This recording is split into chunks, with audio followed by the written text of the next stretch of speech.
Hi,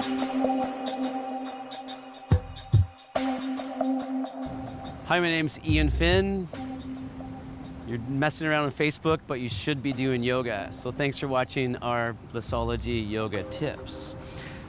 Thought we'd look at handstand today. Handstand is such a fun pose, and people think it's like a big labor of Hercules, but it's actually a really easy pose if you know what's going on. It's simple physics. First of all, we need to integrate what we call our palm arch. So the palms can't be flat like this. Our arch mantra in Blissology Yoga is spread out. So spread out the fingertips, gather in, which means you have a focal point like kind of 15 or 16 inches away from the palm of your hand. Wrap the fingertips around that and then press down. So arch mantra, spread out, gather in, press down. So that's what's happening with the hands. Now as the hands press away, the shoulder blade moves down the back. A lot of people let the shoulder blades bunch up towards the ears, but the shoulder blades need to come down and around. So one of my teachers, Joya, calls this like a tree hugger. It's like you're hugging a tree the whole time. So we have our palm arch, we have our integrated arm, which is pressing the palm away and pulling the shoulder blades down and putting like a Suzanne Somers thigh master between the elbows, and then making that hugging action. That's what has to happen with the arms. Now the torso tends to go. This is what I call the high heel stance. This is just not efficient. What you need to do is almost put on like suspenders, or in Australia they call them braces, which means you bring your lower ribs towards your upper pelvis. This action. So from high heel stance, we put on our suspenders. This is what we call our integrated torso.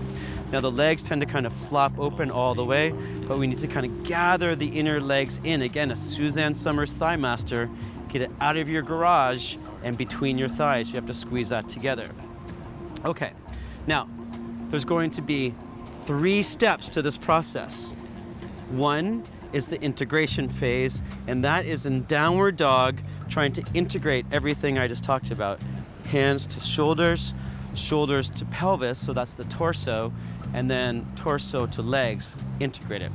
Then we do what we call the getting vertical phase, and then we do the lock-in phase. 1, 2, 3, integration, vertical, lock-in. So here we go, I'm gonna go to downward facing dog position. Now, a lot of people in downward dog let the shoulders come forward too much, but get the sit bones up high. Now here comes the big tricky part. Lift your right leg upwards towards the sky, and some people kind of start sagging there. Don't do that. Still keep your suspenders on between your lower rib cage and your upper pelvis. Now imagine almost like you're pressing your hands into like a bow and arrow and stretching the right foot away. So the hands are on the wooden part of a bow and the right foot's on a string. So don't let your hip turn out towards the sky, even though that allows you to lift the hip up higher. That distorts the back. Now, instead of kicking with the right foot, that gives you that kind of high heel stance or banana back. Don't kick with the right foot or whatever foot's up. Instead, spring off of your left toes. So now I'm integrated. I'm gonna go to the vertical phase. So again, I'm springing off my left toes, right? So here it goes, up. And that gets me high like that. So I'm springing off left toes. I'm gonna now do the third step, which was integrating the legs. So here I go, spring up. Now I've got to really use the fingertips. I integrate the legs, and then again I'm stretching the feet up like they're on the string of a bow, and the hands are on the wooden part.